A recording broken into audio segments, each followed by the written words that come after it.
wabarakatuh. Halo teman-teman semuanya, selamat siang semuanya. Kembali lagi di podcast Creative Faith bareng aku Nara yang akan menemani kalian selama beberapa menit ke depan. Nah, hari ini kita ada kedatangan teman-teman yang sangat keren dan juga spesial. Ada Andes, ada Hanju, ada Yana, dan ada Nora. Lihat dulu dong teman-teman.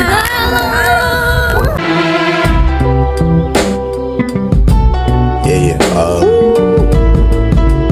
Yeah. That's the way every day goes. Oke, tema kita hari ini tuh sangat relate banget sama kehidupan kita sehari-hari, yaitu profesi YouTuber menurut pandangan Islam. Apakah menjadi ladang pahala atau menjadi ladang fitnah?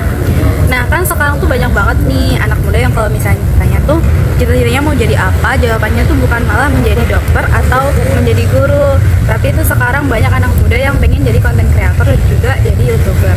Nah, menurut kalian semua nih, hal ini tuh menjadi fenomena yang sehat nggak sih menurut sosial dan juga agama? Gimana ya, Nah, menurut kamu? Kalau menurut aku ya, ini tuh peluang emas banget buat kita. Islam itu kan agama yang dinamis, menyesuaikan zaman ya, atau salihun likuli zaman wa makan. Dulu Wali Songo pada saat berdakwah itu lewat wayang, karena itu media yang paling populer pada saat itu. Nah, zaman sekarang nih medianya seperti media digital, yaitu YouTube.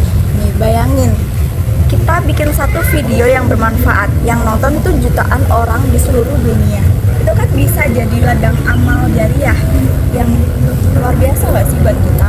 Nah, benar banget lah, menarik banget nih. Berarti poinnya di sini tuh adalah efisiensi dakwah dan juga penyebaran konten positif di sosial media ya. Ya, bener banget. Selain dakwah, dari segi ekonomi itu juga bagus. Kita bisa mandiri secara finansial lewat kreativitas yang halal. Sebentar ya, aku setuju kalau niatnya tuh untuk berdakwah atau berbagi ilmu, tapi kan di realitanya kita lihat tuh kayak nggak sesimpel kita bikin konten bagus terus dapat pahala. Nah, di sini masalahnya. Nah, pas banget kalau dilihat dari kacamata IT dan sistem platformnya, YouTube itu digerakkan sama algoritma. Nah, algoritma YouTube itu didesain buat ngejar watch time dan interaksi para pengguna. Contohnya kayak like, comment, dan share. Jadi semakin kontroversial videonya dan semakin aneh-aneh videonya, sistem bakal masih ngerekomendasiin ke banyak orang, dan kayak jadi kesannya itu para kreator kayak dipaksa buat bikin konten aneh-aneh demi views.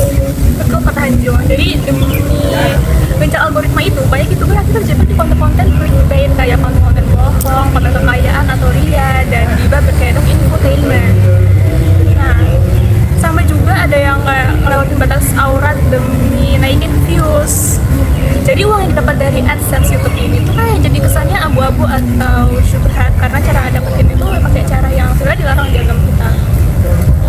Wah, obrolannya semakin siang semakin berbobot nih teman-teman. Ternyata ada benturan antara idealisme dakwah, sistem IT algoritma, dan juga realita di lapangan. Nah, kalau dari sudut pandang dalil dan juga hukum Islam sendiri nih Nur, gimana sih menurut kamu? Apakah sebenarnya profesi ini tuh diperbolehkan atau tidak sih? Nah, iya nih Nara, sebenarnya bener banget apa yang telah disampaikan oleh teman-teman sekalian gitu kan. Tapi kalau kita mau bedah sekali lagi secara fikih kontemporer, sebenarnya profesi YouTuber itu hukumnya rubah, yakni boleh gitu kan.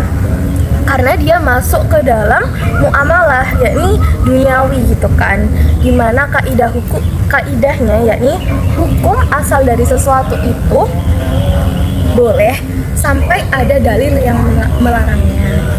Oke, berarti itu kuncinya itu ada di konten yang kita buat dan juga prosesnya ya yang kita lakukan ya Nur. Nah, tepat sekali itu. Nah, YouTube itu kan kita bisa misalkan seperti pisau gitu kan. Kalau suatu pisau itu dipakai untuk motong daging, maka dia manfaatnya untuk ya sekedar potong daging gitu kan. Tapi kalau misalkan kita pakai pisau itu amit-amit untuk kejahatan gitu, otomatis kita juga akan menanggung dosanya gitu kan. Jadi kalau misalkan kalian semua pernah dengar nggak suatu dalil yang katanya Rasulullah itu dalil investasi gitu, tahu nggak? Enggak sih, jujur. Gimana tuh? Jadi gini, kata Rasulullah gitu, gini, apabila manusia itu meninggal maka ada 3 amalnya yang tidak terputus.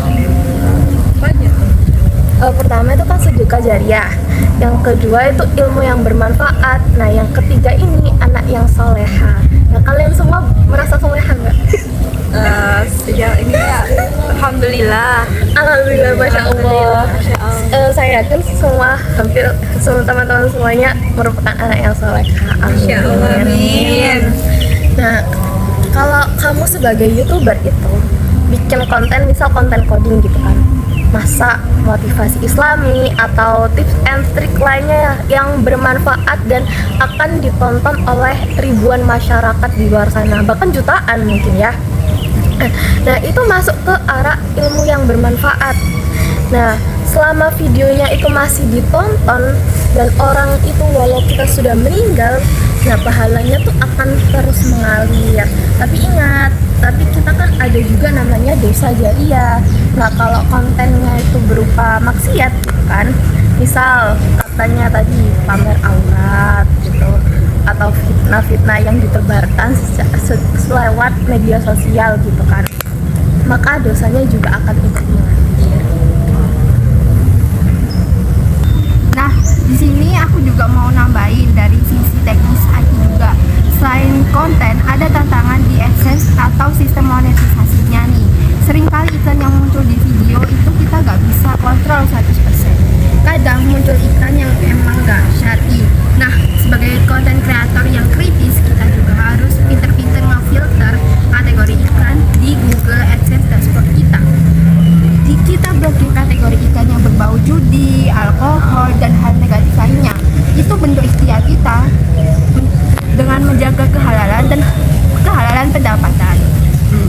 Wah, bener banget Jun. Sebagai konten kreator, kita nggak boleh pasrah gitu aja sama teknologi. Tapi kita yang harus mengendalikan teknologi itu. Oke, jadi aku mulai tercerahkan nih. Berarti titik aku tadi tuh bukan ke profesi youtubernya, tapi lebih ke attitude atau akhlak si kreatornya. Islam kan ngajarin kita untuk jujur. Di Al-Quran surah Al-Hujurat ayat 6 itu ngajarin kita soal tabayun atau konfirmasi data. Sedangkan banyak konten di YouTube itu tentang hoax demi views. Nah bener banget Andes. Allah Subhanahu Wa Taala itu juga berfirman di surat Ibrahim ayat 24 dan 25, dimana ucapan yang baik itu diibaratkan seperti pohon yang baik, dimana akarnya itu kuat, cabangnya menjulang ke langit, selalu memberikan buahnya di setiap musim. Nah konten digital itu adalah ucapan kita di dunia, harus ngasih dampak yang baik buat yang nonton juga. Luar biasa banget teman-teman, gak kerasa kita udah ada di penghujung obrolan. Nah dari diskusi kita hari ini bisa disimpulin kalau jadi YouTuber di zaman sekarang itu bisa banget jadi profesi yang sangat mulia dan elegan secara Islam. Syaratnya niat kita tuh harus benar, kontennya bermanfaat, paham batas syariat, dan kita juga harus paham cara memanajemen teknologi atau IT-nya yang kayak dibilang Hanjun tadi. Betul. Nah, jadi konten kreator yang memberi warna positif, bukan kita yang terwarnai oleh negatif tren ya teman-teman. Oke, mantap banget Yana. Terima kasih ya Yana, Nura, Andes, Hanjun atas insight yang telah diberikan. Semoga konten ini bermanfaat bagi kita semuanya dan juga bagi teman-teman yang menonton di rumah. Mungkin itu saja dari kita. Kita pamit undur diri ya.